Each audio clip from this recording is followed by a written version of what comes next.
Welcome to my YouTube channel. My name is Mwangala Irene Mwalukanga. Today I'm presenting on the do's and don'ts of check handling. In summary of the two previous presentations that I did on check bouncing and the consequences of bouncing a check. So if you haven't watched the previous videos, I would advise that you begin with those two and conclude with this one on check handling. So we'll begin. Indicate or write the payee's name in full. The drawer needs to see to it that the payee's name is written in full on the check.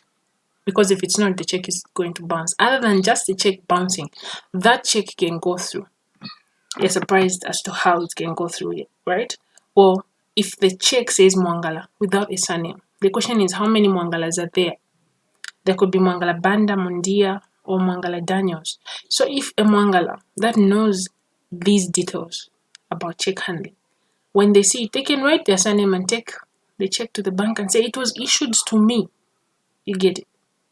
So now when that person gets to cash out that check and it goes to that person's account, it would actually take time for you to realize to say what is it that happened. No, the person will just say drop the check. Oh, we need to do a stop payment.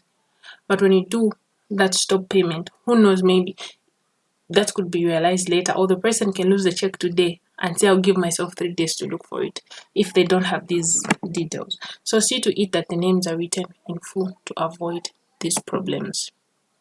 Ensure that the amount in words and in figures match. A check has got a provision for amount in figures and an amount in words. Make sure that if you write a 5,000 in figures, a 5,000 should appear in words, not a 5,000 in figures and a 500 in words. Then we don't know which amount to pay. So you need to ensure that the two clearly match.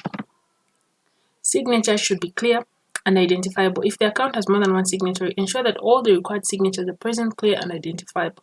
So if an account, or in this case, the drawer, has got 3 signatories, and you miss one signature, that check is going to bounce. So that is what we mean when we say ensure that all the signatures are present. Clear simply means something that people should be able to see, and identifiable means if you sign today, tomorrow when we see the check or that signature, should be able to attach it to you.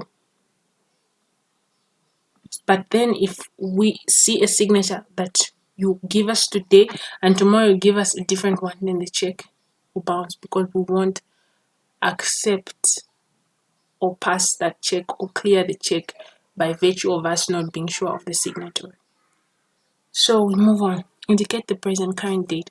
If you are indicating a past date, ensure that it is within the past 5 months, with the current month being the 60th passing month. So when you're issuing out a check, for instance, today is the 18th and you're issuing out a check, make sure that it says 18th October 2020. Don't indicate a date in the past. You can, but it should be within the stipulated period, because if it goes beyond that 6 months, then it will be regarded as a stale check. We proceed. Do not cash a check 6 months after being issued, as it will be considered a stale. This is what I'm just from talking about. So if you're issuing out a check, or if you want to write a past date, you can say today is the 18th. You indicate 14th, 28th, 16th. If today is the 18th, you indicate 10th, 16th, or any date before today, so long it's within the stipulated 6 months. After the 6 months, it will be rejected. Do not issue a check bearing a future date, because it will be rejected as it will be considered post-dated. So, don't issue a check bearing a future date. Today is the 18th, indicate 19th. It will bounce. Today is 18th, to indicate 20th. It will bounce. So you need to ensure that you pay attention to these little details. Do not fill out a check with any color of ink other than black, because it will be rejected. It is just ridiculous for a payee to go to the bank and be told the check can't be cashed because it's written in blue over colors or in red over colors. Imagine the distance if somebody has to move 10 kilometers from where you are as the drawer to where the bank is. They get there and they're told the pen is blue. Honestly, among all the reasons why a check should bounce, this one should not even be one of them. Learn to use the appropriate color or the required ink. Thank you for watching. But remember to subscribe to my YouTube channel for more information on banking by clicking the red subscription button just below this video where it says subscribe. Thank you so much for your time.